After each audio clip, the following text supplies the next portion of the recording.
क्या आप जानते हैं कि लैंडसेट की एक ऐसी रिपोर्ट पब्लिश हुई है जिसमें इंडिया में 2022 में 17 लाख से ज्यादा लोग सिर्फ हवा के जहरीले होने की वजह से मर गए। और एक सवाल, अगर सरकार कह रही है कि हवा साफ हो रही है तो क्या वो झूठ बोल रही है? नहीं चलेगी अपनी November begins, the national capital and much of northern India are experiencing two sides of a dry spell that's worsening pollution levels in Delhi. Pixel videos on YouTube, those grainy, cloudy clips.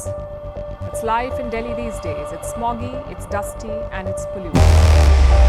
Recognize air pollution as a serious damage for your health. छोटे बच्चों के lungs में काली परत पाई जा रही है। Experts का कहना है रीलोकेट हो जाओ कहीं और 10 हफ्ते के लिए ताकि आप पोल्यूशन से बच सको, और पोल्यूशन इंप्रूव अगर हो गया दिल्ली में तो तब वापस आ जाओ। आइए इस कहानी में घुसते हैं। ये सिर्फ एक स्मॉग या एयर पोल्यूशन नहीं है, बल्कि एक पब्लिक हेल्थ इमरजेंसी है, एक अकाउंटेबिलिटी क्राइसिस और एक साइंस डिनायल का मसला जिसका बिल हम सब दे रहे हैं। सरकार कहती है कि इंडिया की हवा साफ हो रही है और वहां की प्रॉब्लम अंडर कंट्रोल है। दुनिया भर की टॉप हेल्थ स्टडीज बताती है कि जहरीली हवा हर साल 17 लाख से ज्यादा लोगों की जान ले रही है। द लैंसेट की एक लैंडमार्क रिपोर्ट जो अक्टूबर 2025 में पब्लिश हुई अनुमान लगाती है कि सिर्फ 2022 में इंडिया में 17 लाख से ज्यादा मौतें सिर्फ एयर पोल्यूशन से जुड़ी हुई थी। ये सिर्फ एक ओपिनियन नहीं है, ये एक साइंटिफिक कंसेंसस है जिसमें 71 इंस्टीट्यूशन ने 128 एक्सपर्ट्स ने सपोर्ट किया है इस रिपोर्ट को। 2 नवंबर को दिल्ली की हवा इतनी जहरीली हो गई कि AQI सीवियर कैटेगरी में पहुंच गया। इस बीच AIIMS के फॉर्मर डॉक्टर गोपीचंद खिलानी ने एक शॉकिंग एडवाइस दी। उन्होंने दिल्ली के लोगों को कहा कि अगर हो सके या तुम अगर एफर्ट कर सकते हो तो कुछ हफ्तों के लिए शहर छोड़ दो। उन्होंने वार्न किया है कि लोग बूढ़े हैं या जिनको क्रॉनिक लंग डिजीज है या हार्ट डिजीज है, उनके लिए ये हवा जानलेवा साबित हो सकती है। डॉक्टर ने कहा अगर एफर्ट कर सकते हो तो अगले 6 से 8 हफ्ते तक दिल्ली से बाहर चले जाओ, वरना सेहत पर खतरनाक असर पड़ेगा। इस एयर पोल्यूशन अगर इतनी बड़ी प्रॉब्लम है तो इस सच को छुपाया क्यों जा रहा है? और एक प्रूवन सोल्यूशन जिसने बीजिंग को बचाया, मतलब चाइना का बीजिंग शहर, इतनी ही ज्यादा वहां पे एयर पोल्यूशन खराब थी और वो देश आज पोल्यूशन फ्री है। कैसे? ये कहानी सिर्फ स्मॉग और एयर पोल्यूशन से कई ज्यादा है। ये एक पब्लिक हेल्थ इमरजेंसी है, एक अकाउंटेबिलिटी के क्राइसिस की है और साइंस को जानबूझकर इनकार करने की है, जिसमें कीमत लाखों जिंदगियां चुका रही है। इस क्राइसिस के स्केल को सही मायनों में समझने के लिए आपको इस धुन से परे नंबर्स को देखना होगा और ये आंकड़े हैरान करने वाले हैं। द लैंसेट काउंटडाउन की लेटेस्ट रिपोर्ट जो अभी अक्टूबर 2025 में आई है, इसमें कोई शक की गुंजाइश नहीं छोड़ती। इस रिपोर्ट में पाया गया कि 2022 में इंडिया में 17 लाख से भी ज्यादा लोग PM2.5 नाम के छोटे जहरीले पार्टिकल के एक्सपोजर से मरे। ये आंकड़ा 2010 से 38% की हैरान करने वाली बढ़ोतरी दिखाता है। इसे पर्सपेक्टिव में रखें तो एयर पोल्यूशन ने 2022 में कोविड-19 पैंडेमिक से सबसे घातक साल से ज्यादा लोगों को मारा। और ये सिर्फ एक स्टडी नहीं है दोस्तों। The state of global air 2023 में इंडिया में लगभग 20 लाख मौतों का कनेक्शन एयर पोल्यूशन से था। इसका मतलब कि हर एक दिन हजारों परिवार किसी को खो रहे हैं। एक माँ अपने बच्चे को, एक भाई अपने बहन को और एक बाप अपनी फैमिली को। इंडिया पूरे प्लेनेट पर एयर पोल्यूशन से जुड़ी कुल मौतों में लगभग 26% का हिस्सेदार रखता है। ये सिर्फ एक स्टैटिस्टिक नहीं है, जिंदगी के चोरी किए गए साल है। 2025 air quality life index report अनुमान लगाती है कि अगर दिल्ली, जो लगातार दुनिया की सबसे प्रदूषित राजधानी रही है, सिर्फ वर्ल्ड हेल्थ ऑर्गेनाइजेशन की क्लीन एयर गाइडलाइंस को पूरा कर लें तो वहां के लोग 8 साल से ज्यादा जी सकते हैं। इसके बारे में सोचिए। नॉर्थ इंडिया के सबसे प्रदूषित हिस्से यानी कि गांव या बॉर्डर की तरफ अगर आप चले जाओ, आपकी जिंदगी के 10 साल खत्म हो सकते हैं। और ये सिर्फ दिल्ली की प्रॉब्लम नहीं है। The state of global air report दिखाती है कि महाराष्ट्र, यूपी, राजस्थान, बिहार और वेस्ट बंगाल जैसे हर स्टेट में 2023 में एयर पोल्यूशन से 1 लाख से ज्यादा मौतें रिकॉर्ड की गई हैं। इसका इकोनॉमिक नुकसान भी उतना ही डेंजरस है। एयर पोल्यूशन से होने वाली समय से पहली मौतें और बीमारियां 2022 में इंडियन इकोनॉमी को $300 बिलियन से भारी नुकसान पहुंचा। ये देश की पूरी जीडीपी का 9.5 to 10% के बराबर है। एक और स्टडी ने बताया कि प्रोडक्टिविटी में इससे कमी होती है, हेल्थ केयर का खर्चा और लोगों के कम खर्च करने से होने वाले सालाना नुकसान, जो कि 95 बिलियन बताता है। 2019 में अनुमानित 1.4 बिलियन काम के दिन बर्बाद हुए, जिससे बिजनेसेस को $6 बिलियन का नुकसान हुआ। ये वो पैसा है जो स्कूल, हॉस्पिटल और सड़कों को फंड कर सकता है। सब कुछ जहरीली हवा में सांस लेने के नतीजे में खो गया। ये खांसी से कहीं ज्यादा है। PM 2.5 के छोटे पार्टिकल्स इतने छोटे होते हैं कि वो हमारे शरीर के डिफेंस को बाईपास कर देते हैं, हमारे फेफड़ों में गहराई तक जाके बैठ जाते हैं और ये PM 2.5 आपके ब्लड स्ट्रीम में दाखिल हो जाते हैं, वहां से वो तबाही मचाते हैं। द लैंसेट की रिपोर्ट ने दिखाया कि पोल्यूशन से जुड़ी ज्यादातर मौतें COPD, दिल की बीमारियां और स्ट्रोक से होती हैं। लेकिन नई रिसर्च और भी डरावनी है। The state of global air report अब एयर पोल्यूशन को डिमेंशिया से जोड़ती है, ये बताते हुए कि 2023 में दुनिया भर में 6 लाख से ज्यादा मौतों में ये एक फैक्टर था। द लैंसेट कमीशन ने अब एयर पोल्यूशन को ऑफिशियल तौर पर डिमेंशिया से एक रिस्क फैक्टर क्लासिफाई कर दिया, बिल्कुल स्मोकिंग और डायबिटीज के साथ। सिर्फ आपके फेफड़े नहीं, आपके दिमाग को भी ना ठीक होने वाला नुकसान हो रहा है। यंग चिल्ड्रन के लिए इसका असर एक उम्र कैद की सजा है कि उनके डेवलप हो रहे फेफड़े ज्यादा कमजोर होते हैं और जहरीली हवा के एक्सपोजर से उनके फेफड़ों का विकास रुक सकता है, आस्थमा हो सकता है और जिंदगी भर सांस लेने में तकलीफ हो सकती है। दिल्ली में 2023 में हर 7 में से 1 मौत सीधा तौर पर प्रदूषित हवा से जुड़ी हुई है। हाई ब्लड प्रेशर या डायबिटीज से भी ज्यादा घातक ये लाखों लोगों की रोज की सच्चाई है। एक धीमी गति की आपदा जो जिंदगी छोटी कर रही है, हमारी इकोनॉमी को अपाहिज बना रही है और एक पूरी पीढ़ी से उनका भविष्य छीन रही है। इतने जबरदस्त सबूतों का सामना करते हुए आप उम्मीद करेंगे कि सरकार एक नेशनल इमरजेंसी घोषित कर देगी दिल्ली के लिए। आप पोल्यूशन पर ऑल आउट वॉर की उम्मीद करेंगे और इसके बजाय जो हमारे पास है वो है सच के खिलाफ एक जंग। सालों से इंडियन गवर्नमेंट की ऑफिशियल पोजीशन एक जिद्दी इनकार कर रही गवर्नमेंट है। बार बार पार्लियामेंट में और ऑफिशियल बयानों में मंत्रियों ने दावा किया कि मौत का सीधा संबंध सिर्फ एयर पोल्यूशन से नहीं है। मिनिस्टर्स का कहना है कि एयर पोल्यूशन का डाटा अभी उपलब्ध नहीं है। जुलाई 2024 तक यूनियन एनवायरमेंट मिनिस्ट्री ने दावे को दोहराया। हेल्थ के राज्य मंत्री ने भी यही कहा, ये तर्क देते हुए कि सेहत पर कई चीजों का असर पड़ता है जैसे डाइट और जेनेटिक्स, जिससे पोल्यूशन की भूमिका को कम करके दिखाया जा सके। ये दोस्तों सिर्फ गुमराह करने वाला स्टेटमेंट नहीं है, ये हर साइंटिफिक बॉडी की बात के खिलाफ जाता है। और दोस्तों सबसे हैरान करने वाली बात क्या है, ये सरकार ही है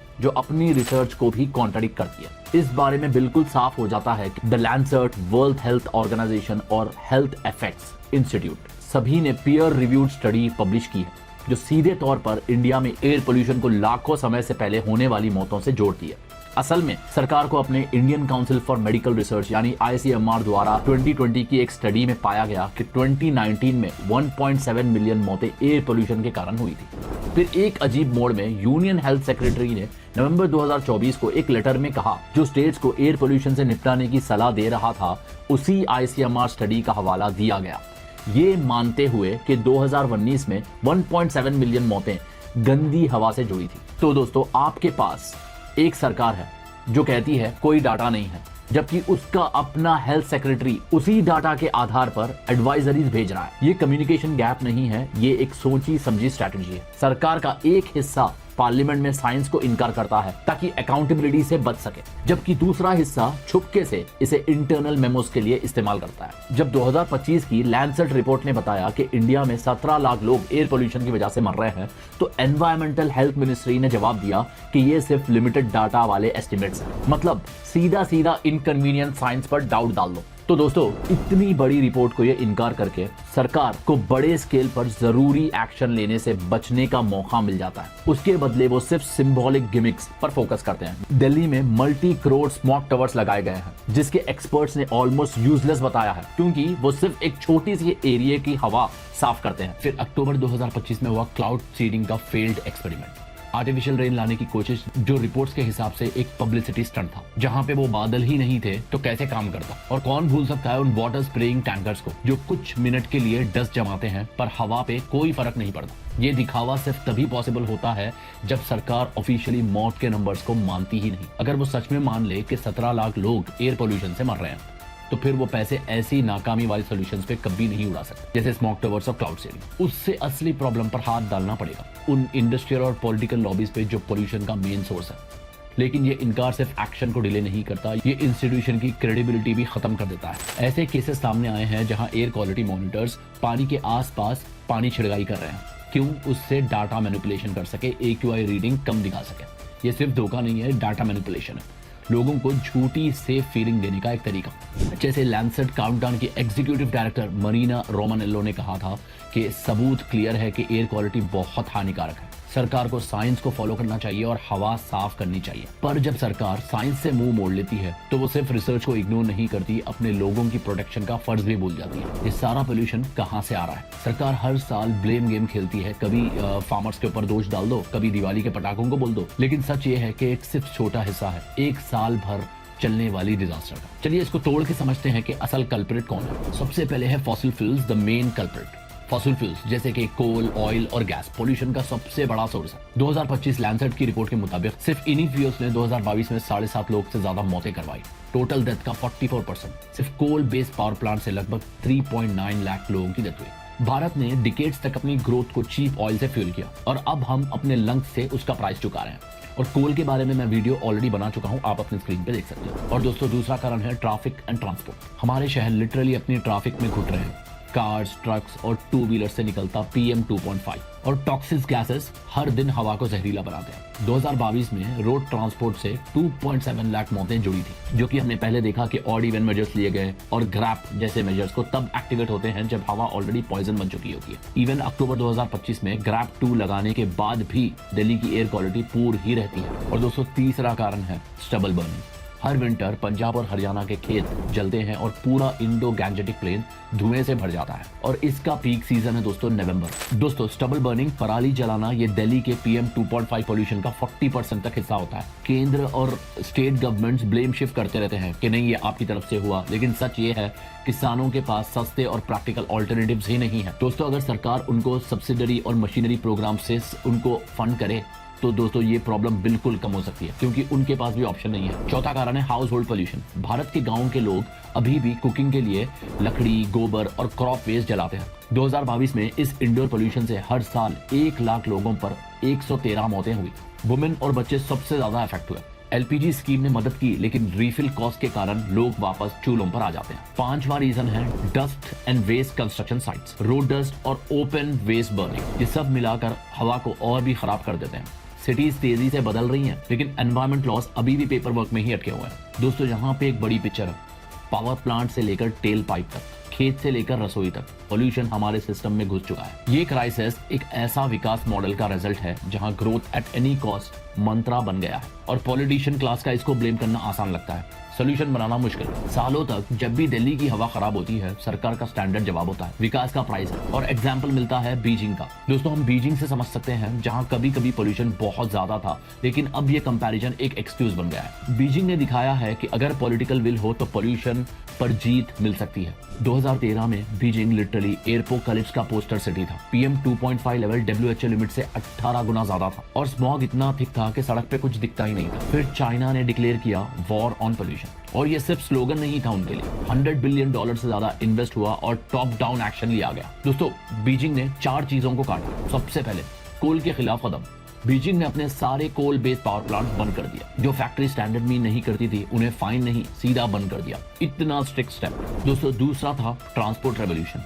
चाइना ने स्ट्रिक्टर व्हीकल एमिशंस नॉर्म्स लगाए और लाइसेंस प्लेट लॉटरी शुरू की। पेट्रोल कार लेना इतना मुश्किल बना दिया, लेकिन इलेक्ट्रिक कार्स के लिए लाइसेंस इजी था। इस एक पॉलिसी ने EV मार्केट एक्सप्लोड कर दिया। आज चाइना में आधी नई गाड़ियां इलेक्ट्रिक हैं।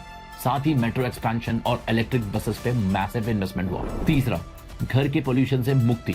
नॉर्थ चाइना के लाखों घरों को कोल हीटर से इलेक्ट्रिसिटी और नेचुरल गैस सिस्टम पर शिफ्ट कर दिया। इससे विंटर के पोल्यूशन स्पाइक ड्रामेटिकली कम हो गए। और दोस्तों चौथा accountability system. Air quality monitoring public हुआ और ऑफिशियली ये परफॉर्मेंस टारगेट से जोड़ा गया। अगर आपके शहर की हवा साफ नहीं तो आपका करियर खतरे में है। और एक डेडिकेटेड पोल्यूशन पुलिस भी बनाई गई। 2025 तक बीजिंग का PM 2.5 लेवल 67% गिर गया। अब वो दुनिया की सबसे पोल्यूटेड कैपिटल्स में नहीं आता। बीजिंग की सक्सेस एक कड़वा सच दिखाती है। इंडिया के पास टेक्नोलॉजी और प्लान दोनों है, बस पॉलिटिकल विल नहीं है। दोस्तों यहाँ पे प्रॉब्लम कैपेबिलिटी की नहीं है, चॉइस की है। लीडर्स हर दिन ये डिसाइड करते हैं कि उन्हें इंडस्ट्री के प्रॉफिट ज्यादा इंपॉर्टेंट लगते हैं, ना कि लोगों की सांस। और दोस्तों हमारे पास है weak laws, weak action. India का एयर पोल्यूशन एक्ट 1981 पुराना हो चुका है। पोल्यूटर्स के फाइन इतने कम हैं कि वो उन्हें बस बिजनेस कॉस्ट मानते हैं। और हमारा pollution control board PCB under funded है, अंडर स्टाफ्ड है और पॉलिटिकली इन्फ्लुएंस्ड है। मतलब सिस्टम ही कॉम्प्रोमाइज हो गया पूरा। National clean air programme NCAP नाम बड़ा है बट काम उतना ही छोटा। 2019 में स्टार्ट हुआ NCAP का टारगेट था कि 2026 तक 40% पोल्यूशन कम करना, लेकिन 2025 तक 97 सिटीज में से 29 में पोल्यूशन और बढ़ गया है। फंड्स भी पूरा नहीं हुआ, सिर्फ 68% पैसा खर्चा हुआ और उसका 67% रोड डस्ट मैनेजमेंट पे गया, जबकि इंडस्ट्रियल और हाउस होल्ड पोल्यूशन जैसे कोर इश्यूज को सिर्फ 1% मिलता है। ब्लेम गेम पॉलिटिक्स, केंद्र राज्यों को दोष देता है और एक स्टेट दूसरे स्टेट को बोलता है कि आपके शहर के किसान ये कर रहे हैं। रिजल्ट, कोई अकाउंटेबिलिटी नहीं, हर कोई ब्लेम पास कर देता है। रियल रीजन यहाँ पे ये है कि वोट्स पोल्यूशन से इलेक्शन नहीं जीते जाते। दोस्तों, भारत में public health long term issue है, इसीलिए पॉलिटिशियंस इग्नोर कर देते हैं। कोल, कार और रियल स्टेट के पावरफुल लॉबीज के सामने क्लीन एयर लॉबी नाम ही कोई चीज नहीं है। दोस्तों, भारत और चाइना में एक बहुत बड़ा फर्क है। चाइना ने डिक्टेटरशिप के बावजूद एक्शन लिया क्योंकि उनके लिए एयर पोल्यूशन उनकी लेजिटिमेसी के लिए खतरा था। दोस्तों, भारत एक डेमोक्रेसी है, पर यहाँ लोग तब तक चेंज नहीं लाएंगे जब तक पब्लिक आउटरीच पॉलिटिकल प्रेशर में कन्वर्ट नहीं होता।